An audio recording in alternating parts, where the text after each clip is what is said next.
Coach, mentor, manage. Make your team hungry to improve productivity. This is one of my favorites, obviously, being a coach, but this is one of my favorite topics, and work with a lot of different clients on this topic, because what we want is an improvement in productivity. Now, obviously, I love coaching, and I've got a lot of people out there that love coaching too. Coaching is unlocking a person's potential to maximize their growth. And once you understand the power of truly good, positive coaching, it can change your organization, change your business, and change your life, because it can not only impact what you do at work, but it can actually impact your life forever, which it has mine. Okay, I've been doing it for nearly 17, 18 years, and I really love coaching and love what it has done for me, my friends, my family, and obviously my clients. So when you think about your leadership styles, there's 3 different approaches here, okay? And I always talk to clients about it, and I know other coaches do as well. We go with the mindset that we want to improve, and we're trying to grow our business and grow our organization. So we go with the management mindset. You know, you have that expertise, you have that technical skill, and you're trying to empower your team. So you're giving them information, and you're assessing them, and you're evaluating, and you're directing them. And it's as simple as you're always telling them and guiding them on what to do. And that's a great manager, okay? You're really building that management platform. And then you might move into that mentoring platform where you're advising and consulting and also guiding them and helping them along. So it's really powerful, and it might be a certain percentage of what you do. I always look at it from a percentage point of view, because I think it's a great way to think about every time you open your mouth, what's coming out. And that's where this video here is really focusing on what is coming out of your mouth when you're coaching, mentoring, or managing your people. Because I obviously use coaching as a great management tool, and I've led large organizations and led different teams and so forth. So it's a really clarifying that questioning technique, you know, so makes people listen and engages them, it questions them. You know, having come from working in an accounting firm and so forth, my experience has been based around really understanding that if you ask great questions, you'll challenge them on a deeper level. And I'll always strive to have that 50% coaching, around 30% mentoring, and try to get my management style down to around, you know, that 20% mark. Because for me, coaching and mentoring is then taking you out of the equation. It's motivating, training. You know, mentoring can be great around that advice piece and really getting them to have that moment where, yes, I can understand what it is that you're trying to do. And coaching is that aha moment where you get them to really light up and go, yes, I understand, yeah, what I can achieve here. And they have that goal and they strive towards that, and they'll get engaged the team. Because if you have a team that you're working with, and we are pack animals, okay? And I love the photo here of the wolves, because wolves are very much a pack formation concept. When they look at coming together, it's really around survival, but they have a very hierarchical, and it all works because they all have the one purpose, okay? So if you can flick that switch and make it your team's purpose by coaching them and mentoring them, then it takes you out of that equation. It gives them real purpose, okay? And you don't have those outliers that are just sitting back and grunting and groaning, because they've all bought into the purpose. That's where it becomes critical.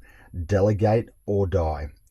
As a leader, in my opinion, and in a lot of leadership that I help and coach and mentor my organizations with, and different people I work with, it is delegate or die. You know, delegate to make sure that you're doing yourself out of a job. Okay, that's the overall goal, I believe, as a great leader, is to free yourself up to work on other things, work on other projects, work on client development, work on scalable opportunities. But by delegating to your team and really empowering them, so that you have the 5 Ds I always use it, you know, delegate, diminish, defer, do it now, delete. You know, be clear in your mind the questions you're asking and the way that you're coaching your team. And the other thing I really encourage you to do is celebration versus consequences. Now, working with different generations, you know, the baby boomers, your X, your Ys, your millennials, and we even have, you know, some of the builders still in the workforce. So there's, you know, 5 generations potentially. But when you look at the millennials are really coming along fast. So they love that freedom, and that's where coaching and mentoring really empowers them.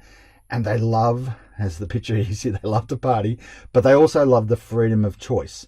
And with the new normal that we have now, more people working from home, more people having the ability to get out and about and work in different geographical locations anywhere in the world. So people like to do that now. So that's where, if you can get the team together and really identify a great goal and coach them around into, well, if we achieve this, how will we celebrate?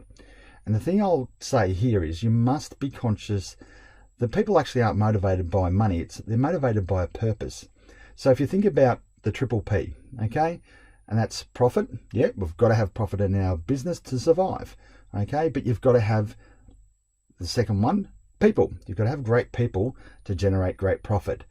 And thirdly, and I think it's real critical that organizations are embedding this in their culture, is the planet. What are you doing as an organization, as a team, as an individual to help the planet?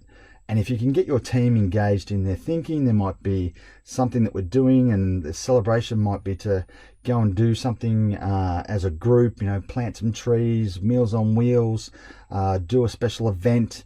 There's been some great things happen over recent years, the MND challenge, all these sort of things. There's things you can do culturally.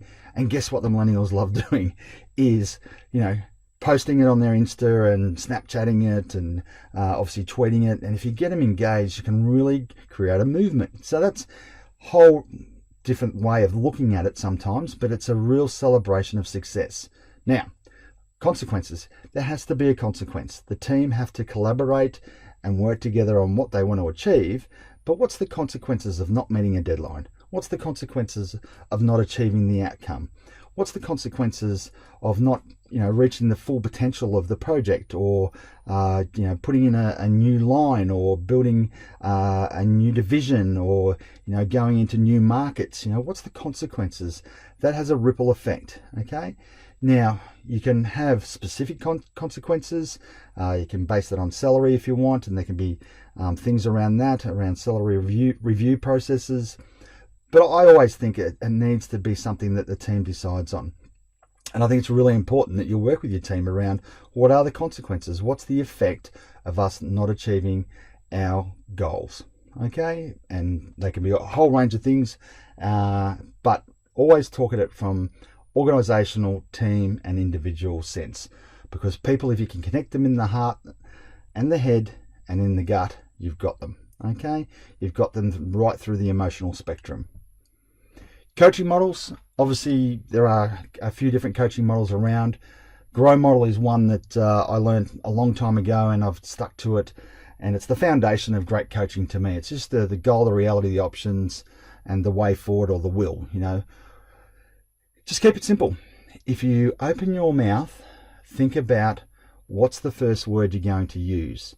And I always coach people around, especially great leaders, think about coaching from this perspective.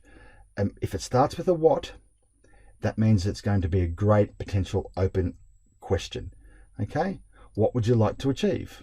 Okay, what would you like to see as an outcome in this project? What will you do to commence it? There's lots of great W questions. And how is the other one? How can we do this?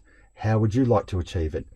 Try and stick to the what and the how, because if you take that as the first step, it'll help. And then obviously, is it realistic? The reality, okay, where are we now? Is it realistic? Those sort of, that mindset, that thinking, because if it's not realistic, then potentially they're not going to be motivated or feel that they can't achieve it. And then, bring it down into micro actions. What options do we have? What's the very first step? What's the micro step that we can take? Often we design or think about goals, and then we think about the actions towards those goals, but they end up being little mini goals, and that's okay. But what is the actual true action step? And we have a couple of videos on goals and actions and putting together great action plans. So I'd encourage you to read through that, go through that video. But go through the GROW model, The goal, the reality, the options, the will. Okay? Which choice will you make? Which direction will you go? What is the way forward? They're the basic questions to get a great outcome from your people. All right, there's lots I can talk about with this. I could talk for a long time. Obviously very passionate about this subject. As a leader, I'd really encourage you to take that mindset on. How much time am I spending coaching my team?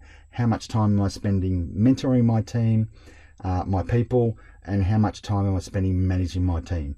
Do yourself out of a job, okay? Have that mindset. What am I doing, and how can I help empower my team to free me up to do the cool stuff, the enjoyable stuff, the motivating stuff. All right, appreciate your time. Hope you enjoyed the video.